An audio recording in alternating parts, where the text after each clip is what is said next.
សូមស្វាគមន៍មកកាន់ Wisdom Series Hub ថ្ងៃនេះយើងនឹងពិភាក្សាគ្នាអំពីប្រធានបទមួយដែលនិយាយអំពីបង្រៀនខ្លួនឯងឲ្យមានគំនិតរឹងមាំដើម្បីរីកចម្រើនលឿនបំផុតតើយើងត្រូវបង្រៀនខ្លួនឯងឲ្យមានគំនិតរឹងមាំដើម្បីរីកចម្រើនលឿននោះដូចម្តេចខ្លះទី1មនុស្សជោគជ័យគិតខុសពីមនុស្សធម្មតាដោយរបៀបណាអ្នកដែលមានគំនិតរឹងមាំ strong mindset អាចឆ្លងកាត់ឧបសគ្គនិងប្រឈមនឹងបញ្ហាជាយូរមកហើយមនុស្សជោគជ័យមិនសួរថាហេតុអ្វីខ្ញុំមិនអាចធ្វើបានតែពួកគេសួរថាតើខ្ញុំអាចធ្វើបានដោយរបៀបណាឧទាហរណ៍ Thomas Edison បានបរាជ័យរាប់ពាន់ដងមុននឹងបង្កើតនៅអំពូលភ្លើងអគ្គិសនីបច្ចុប្បន្ននេះគាត់មិនមើលវាជាការបរាជ័យទេប៉ុន្តែគាត់មើលវាជាការរៀនសូត្រទី2ការជឿលើខ្លួនឯងនិងការបង្កើតទម្លាប់ល្អមនុស្សដែលមានគំនិតរឹងមាំជឿលើសមត្ថភាពខ្លួនឯងគេមិនរងចាំឱកាសទេគេបង្កើតឱកាសការបង្កើតទម្លាប់ល្អជាផ្លូវឆ្ពោះទៅរកភាពជោគជ័យ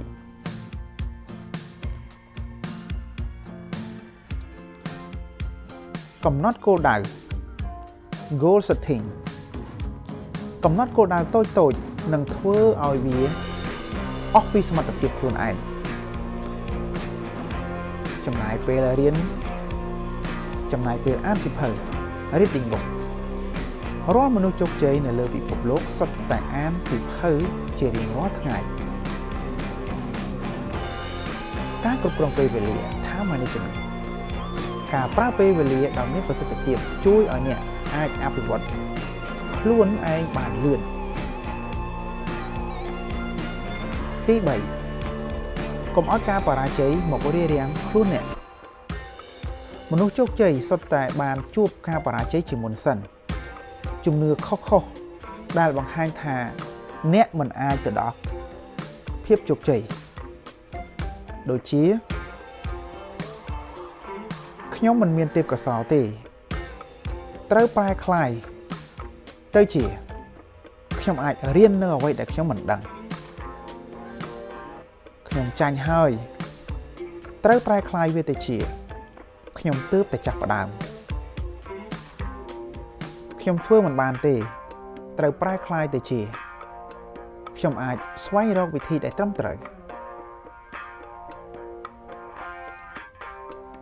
ពាក្យទាំង3ឃ្លានេះយើងតែងតែឮមនុស្សម្នាផងទាំងពួងនិយាយជារឿយៗសូមធ្វើការផ្លាស់ប្ដូរវាឥឡូវនេះបើសិនជាអ្នកចង់មានជីវិតដែលល្អប្រសើរទី4បិទសំឡេងអវិជ្ជមានពីអ្នកនៅជុំវិញខ្លួនមនុស្សជាច្រើនមានមិត្តភ័ក្តិឬក្រុមគ្រួសារដែលនិយាយថាអាចនឹងមិនដំណើរការប៉ុន្តែនៅពេលដែលអ្នកជោគជ័យ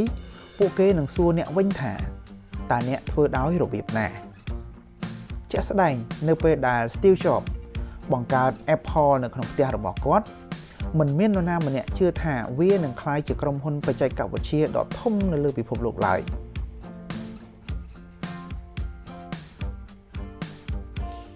ទី5សម្រេចគោលដៅដោយសកម្មភាពតិចតួចជារៀងរាល់ថ្ងៃជោគជ័យមិនមែនកើតឡើងក្នុងមួយយប់បានទេវាបង្កើតឡើងដោយកិច្ចការតូចៗដែលអ្នកធ្វើជារៀងរាល់ថ្ងៃ Start small think big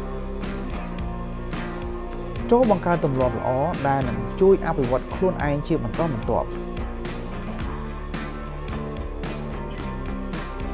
រួមសេចក្តីមកតើអ្នកចង់ក្លាយជាអ្នកដែលមានគំនិតរឹងមាំមែនឬទេចូលជឿលើខ្លួនឯងចាប់ផ្ដើម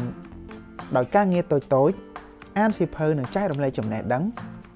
កុំឲ្យការបរាជ័យក្លាយជាឧបសគ្គសម្រាប់អ្នកចង់បានអនាគតល្អសូមចាប់ផ្ដើមពីថ្ងៃនេះ